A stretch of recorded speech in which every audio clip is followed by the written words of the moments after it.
Hey guys, how's it going? My name is Shivoham and welcome to my YouTube channel.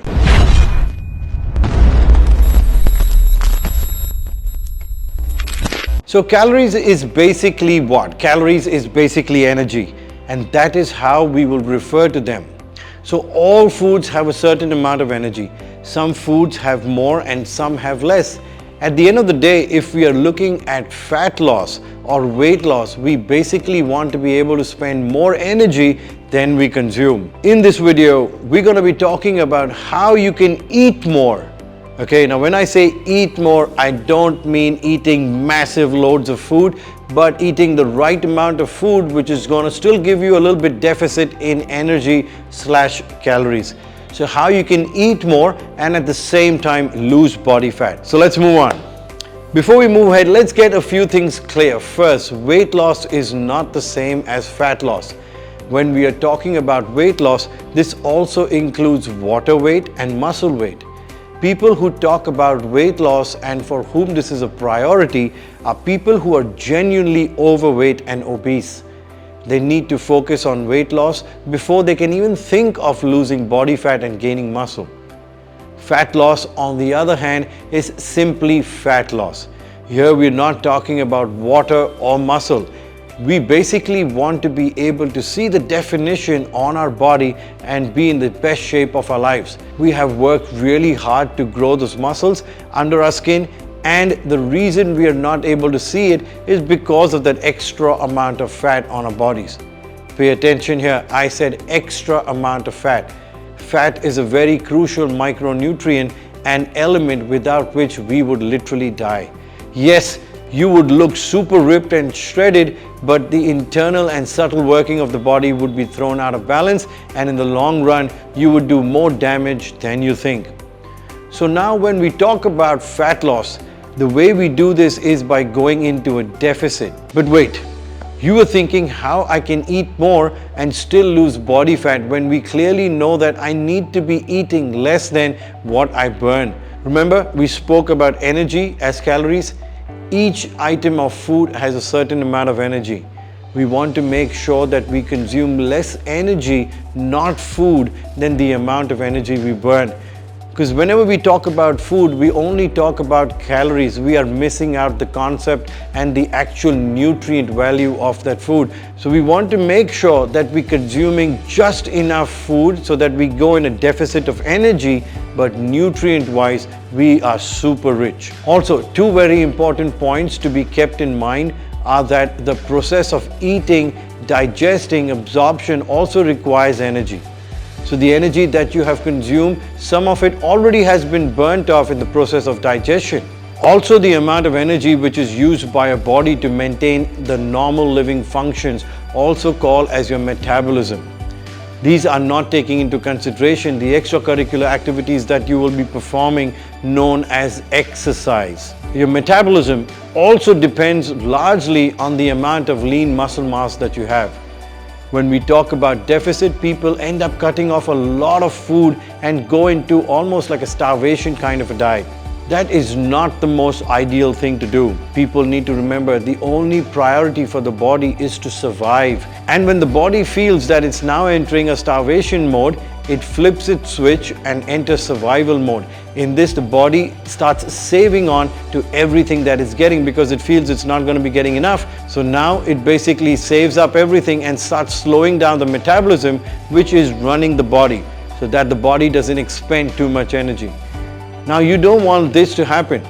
Yes, you might look skinny in the start, but with continuous dieting and forcing yourself to eat less, you will lose muscle and start gaining fat. So now we come to the question of how can we eat more and burn fat at the same time, but making sure that we don't lose out on our muscular look. So really quickly, we have three main macronutrients that we depend on. Protein, which is mainly for repair and muscle growth. Carbs, which is mainly for fuel and also for growth and recovery, and fats, which is used as fuel and also to balance out a lot of other hormones in the body. 1 gram of protein has the same amount of energy as 1 gram of carbs. Fats have twice the amount of energy in them compared to protein and carbs. When we are looking at losing fat and maintaining muscle, what you want to focus on is the amount of protein you consume, the types of carbs you consume, and also the timing matters a lot when it comes to carbs. Also, the amount of fats that we eat.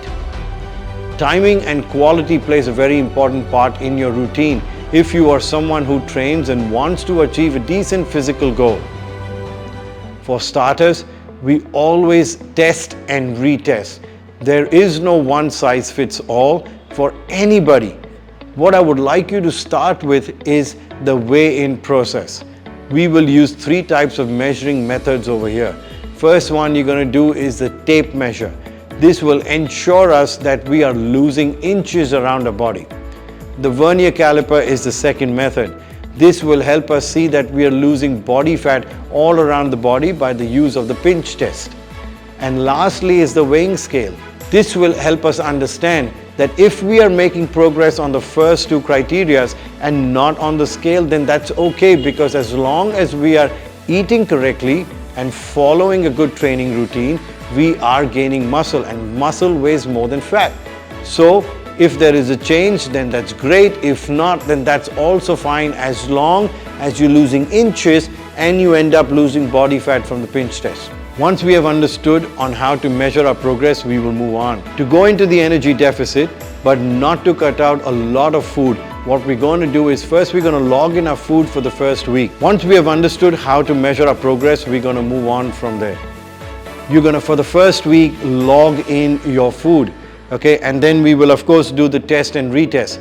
Clearly you're not happy with the kind of progress you've made. So from now on, what you're going to do for the next week is you're going to cut out a little bit of food from each meal.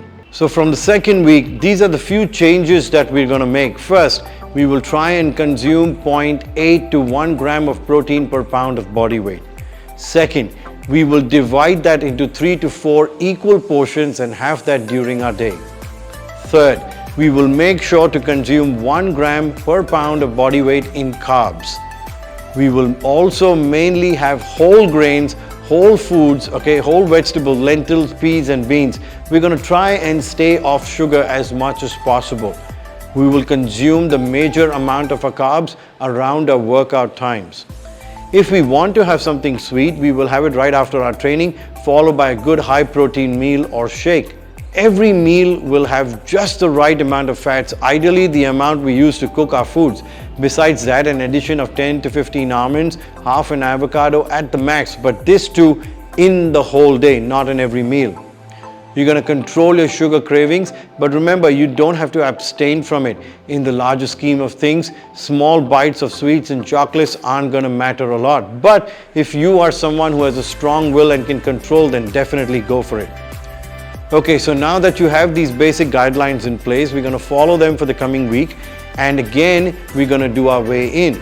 You will definitely see results. And if you don't, then you don't have to worry. Sometimes it takes 10 to 15 days to reach our ideal food intake. Remember, I told you this before, there is no one size fits all. What works for me is not necessarily going to work for you.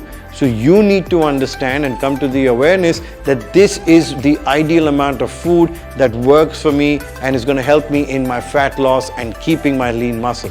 So now the changes you will make will basically be all around your carbs and fats. You will start by cutting down your carbs, and for now, don't touch your fats too much. But again, cut down the carbs by roughly 5 to 10% and then again do your weigh-in. At the same time, it would also be a good time to go over your training plan and see if there is anything you need to change. Maybe you've been following the same training plan for a while. Maybe now you have plateaued, and I've spoken about this plateau that you hit during your training in another video. You can always go there and see it and change things in your training accordingly. Training is just as important as a clean diet. You can be cutting off all the carbs you want and following a good diet, but again, as long as you're not putting your body through the required amount of stress, you're not going to see any change. And I promise you, once you've done all these things this time around, you will definitely see change. And once you do, continue with the same routine. You will be surprised that with all this food, you will still make good progress. The body loves to make small changes and will respond to them well. Also, when it's small changes, it adapts and will never go back to square one. So as you see, Eat more doesn't necessarily mean eating more quantity. You just have to watch out for the foods which have more energy than others and control the portion size of those particular foods. I hope this video was informative. Please do like, share and subscribe to my channel. Also, if you have any questions, put them down in the comments and I will reply to them at the earliest. You can always reach out to me by email or my Instagram handle, Shivoham Official, and I will always reply back to you. Until next time, take care, be healthy and always be happy. Thank you.